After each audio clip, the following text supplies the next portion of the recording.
Hey, welcome back to another episode of Ecommerce On Tap, brought to you by Sourcify. I'm your host, Nathan Resnick, and today we're joined by Brandon, who is the founder of Birthday App. Brandon, thanks so much for joining us. Excited to be here. Good to always fun to talk about this kind of stuff. So I want to dive in because you've been a founder for a decade almost, it seems like on your LinkedIn. You used to run Showroom and another business before that, and now you're running Birthday App. Give us your quick backstory before we dive into what you're up to now. We get short episodes, so I'll try to make it quick. First part of my career, I was plucked out of obscurity to design the theme parks for Disneyland as a Disney Imagineer, which is a whole wild story. I ended up doing something that got me on TV. While doing it, I ended up running the largest creative agency in the US, TBWA, and shut it down as strategy in my early 20s. And then I knew I'd end up in tech. I started an interior design marketplace called Laurel and Wolf, which ended up inventing kind of home tech. We raised like a little more than $50 million from like Benchmark. It was a marketplace where we'd pair designers with people looking to design spaces, and we'd ship them the furniture. And then got that through a B round, started another company called Showroom, which is a home staging business, which we need 10 of these podcasts to talk about, just like the paper cuts that home staging gives you all of your brain. Did that to the B. And then the quick story was I had a side project around family legacy, and people were buying them as birthday gifts, and everybody was buying them as birthday gifts. And I called up a couple friends at Snap and Facebook to ask the two biggest birthday sites how birthdays affected the retention. And it turned out it was like very secretly one of the number one ways that people return to it. And so I have now spent about 24 months developing this product that has the best retention I've ever seen, but is about essentially using birthdays to create this daily habit with your user base. That's awesome. That's super cool. I think in the context of e-commerce, so many brands right now are struggling to grow. They grew like crazy during COVID when everyone was shopping online. Now the dynamic has changed quite a bit. You obviously have to go out and acquire consumers with Birthday app. What does that look like from a digital standpoint? And maybe let's explore how that translates for these e-commerce brands, right? Because I think the days of just spending on Facebook or Instagram are gone, and now you really need kind of unique angles to effectively grow. Yeah, I think that's really astute of you to point out. I think we're in the middle of this change from like the wild, wild west of like, if you build it, Facebook will find you the people who want to buy it. And something that looks a little bit more like the pre-social internet days. For us, it's been completely organic. We're a birthday calendar. You can send cards on it. If you look in the App Store, I think we have something, even the last 90 days, like 1,000 5-star reviews. But it's kind of one of those things where it's the simplest idea, and it's hard to do simple ideas. And so once you hear, I guess for the listeners, it's crazy. You put the app in your phone, and we know everybody's birthday in your contacts, even if you don't know it already. Like it just instantly populates it. And you get a little notification in the morning, like the old days with Facebook and whose birthday it is. And obviously brands can join up. But enough about me. What I think it means to everybody listening over here is we're kind of in this middle ground where revenue has been shrinking in its way in a lot of places, but profits are up because a lot of people cut costs as soon as everybody went back to work. And so I think the third part of this, is the super growth shrink, but costs are lower, so profit is higher. I think the third part is we're going to start seeing a lot of investments from major e-commerce. It all starts in the top. You see it in the public reports of trying to find customers in more unique ways. As it becomes more expensive to use the general channels, I think we'll probably see a little bit of a return to IRL marketing, like events and building communities. There was a great article about it's no longer enough to like be in the right place in the right time for the context, but you also need to kind of have this emotional connection, like how a brand talks. I don't know if you have used Partyful for invites, but Partyful kind of has taken over the whole thing. And it's not right place, right time. It just talks more like how you'd expect these things to go out. And I think you'll start to see that be a bigger thing and kind of a consequence of your voice having to match your customer base, because I think you're going to see smaller networks, events and stuff start to come back. And so, yeah, I mean, not to tie it back to what we're doing, but there's this idea that we were just trying to build another way for all of these amazing products that I could never build in, my life, to find the audience that they need without having to, pay $6, $10, $40 to find them on a general network. I hope Makes that wasn't sense. too wordy.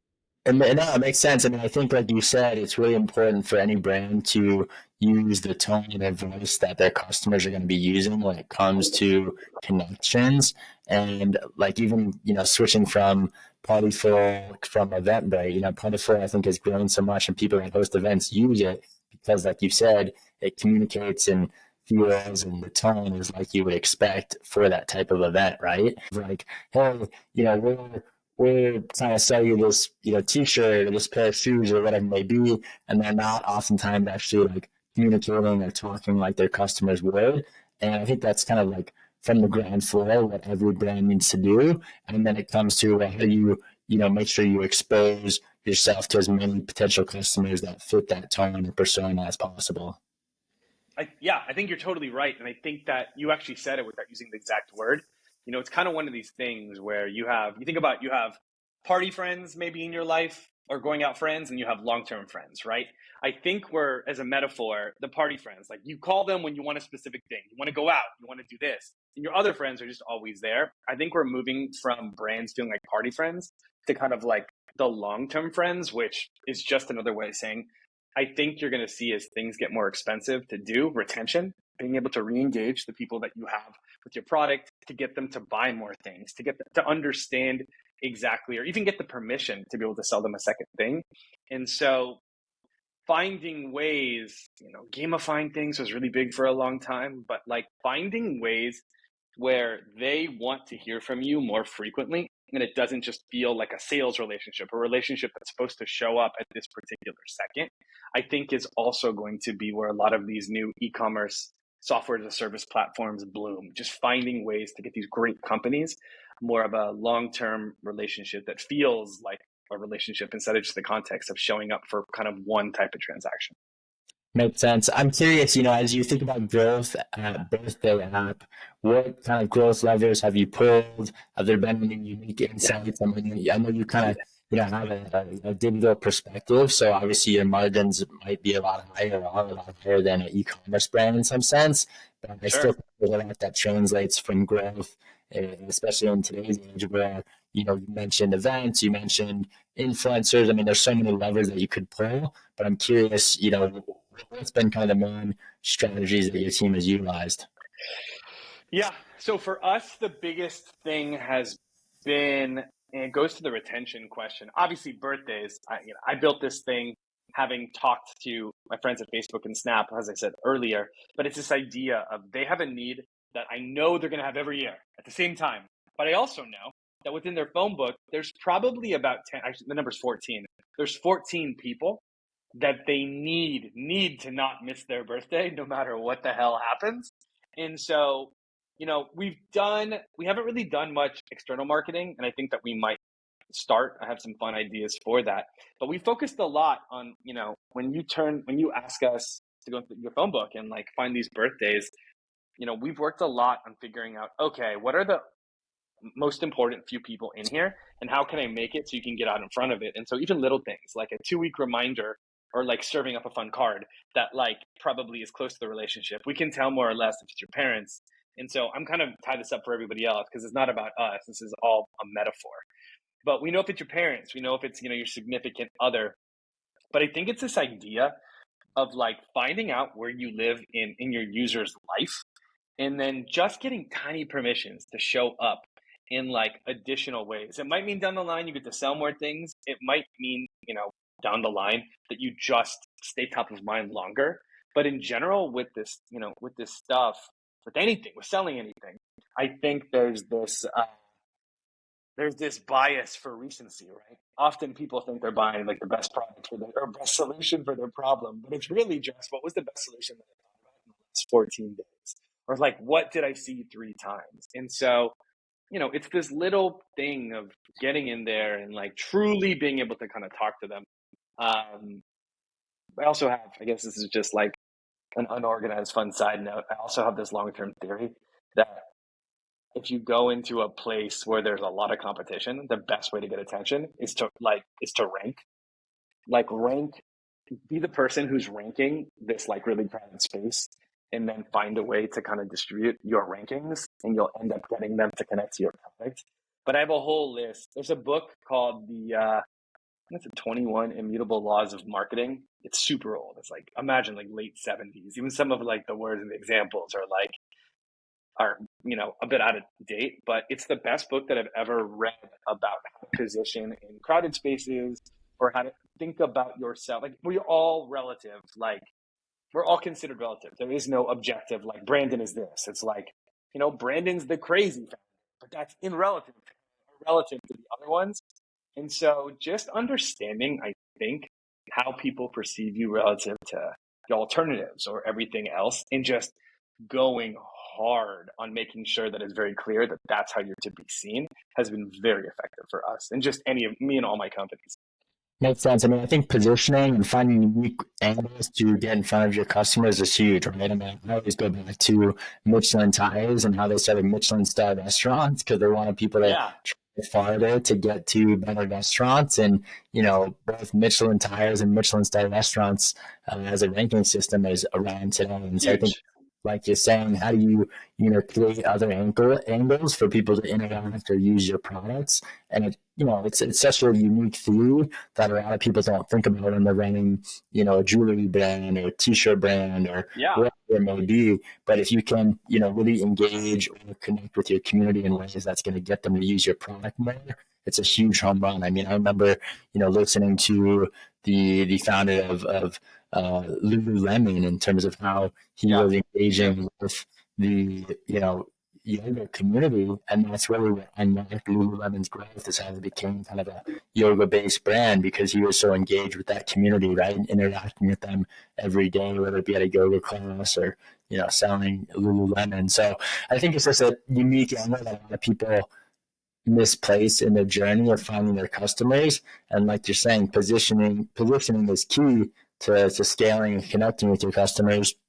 I want to dive in a bit to your experience previously at Showroom too, because I think it's so fascinating. Probably a lot of people have questions about that yeah. experience because you were dealing with physical products still, so it has some Oof. correlation with how do you get, a piece of furniture, whether it be a couch or chair or dining table to a home to, set it up. What does that look like? Was Showroom like owning those Dude, products? Were you working with a third party? Like, just curious, what does that look like? monster. So it was funny. It's one of those, the joke about entrepreneurs is like our biggest strength is that we're just we're like happily ignorant when we start in any of our ideas. And so I think I underestimated, it worked out, thank God. But so we were essentially, sell to real estate brokers. I manufactured all of our furniture in Guangzhou, China, and South China, Central China. We designed everything from scratch. We moved it, we sold it via our retail platform, and we built from scratch our warehouse operations. All of this like at once. And so, and if I'm just being honest, my whole background was basically software and marketing before that. And so I was drowning in new things that like, it wasn't even that they were only new, but like I didn't even know where to start. And so it was just a procession of bringing in experts, making friends with them, understanding how they saw the world, and like figuring out what was real, what wasn't. And it's funny, you have to be good at all these things, but it always turns out, I think, that there's only one or two things. It's the old joke is that like there's going to be 10 decisions in your life that actually have like a huge impact. And the hard part is you don't know which 10 it's going to be, more or less. But with us, it turned out that the two reasons we caught the most hold was we had a very clever way to sell to real estate brokers, who control the relationships, they get the things done like almost exclusively. And because I had a really clever creative partner in the company, we were designing furniture that was kind of like the cutting edge, like aesthetically to everything else. So everybody else was a couple of cycles behind. And so it allowed us to go into the ultra high end homes and be competitive in a way that even if they wanted to, nobody else could because they couldn't just buy the furniture because they couldn't afford it. And so, this kind of, I always try to bring it back to a framework. Like you do have to learn everything, but the goal of learning everything is if you get good enough at it, you should be able to figure out what are the things that you should be paying attention to and what like is nice to be good at, but isn't going to make or break your life. And those are the two things I think that were the finance also became important, but that's, another 90-minute episode. Totally. I mean, I can only imagine, going from a factory floor in Guangzhou to then, your own warehouse. That's a whole episode in itself in terms of getting the logistics dialed in and then, showcasing those pieces of furniture at each home. I mean, that's a lot to digest. And I think, every e-commerce brand has to deal with that in some sense. Most use like a 3PL, third-party logistics provider, but still, I mean, they work directly with their factories, and you've got to verify and make sure, hey, is this factory legit? And that's, in some sense, how Sourcify came to life 8 years ago. It was just, running factory audits and managing production and handling quality control. And it is You know, it can become a big nightmare, and that's why you need people on the ground. So it's always interesting, but it's clear to see you've moved into the more digital software space again with Birthday app. And Brandon, this was such a fascinating episode of e-commerce on tap. Thank you for coming on. If people want to get in touch and reach out and connect, where can they find you? Where can they follow you? Where can they find Birthday app? yeah, of course. So just birthday.app, the easiest URL you've ever heard. I'm Brandon at birthday.app. If you want to find me on social, it's BK Senior. BK Senior. But yeah, Brandon at birthday.app is kind of the best way to get me. We're working with, big brands. We're essentially, give a little plug, work with brands. We can 5x retention of all of your users. We're talking about getting them to open your app multiple times a week by just participating in this. And it has a pretty massive effect on transaction. And our goal here, like, I'm not focused on building products, like physical products to sell people. I'm here to essentially make it so these products have an audience that they can keep going back to. And I want to thank you too. Like, I mean, you find time to do these episodes and you're working so hard. I'm sure it's great to learn from this kind of stuff, but you do great work with this. So Awesome. Thank you, Brandon. And thank you, everyone, for listening in to this episode of E-Commerce on Tap, brought to you by Sourcify. Please like, comment, subscribe, and we'll hear you next time.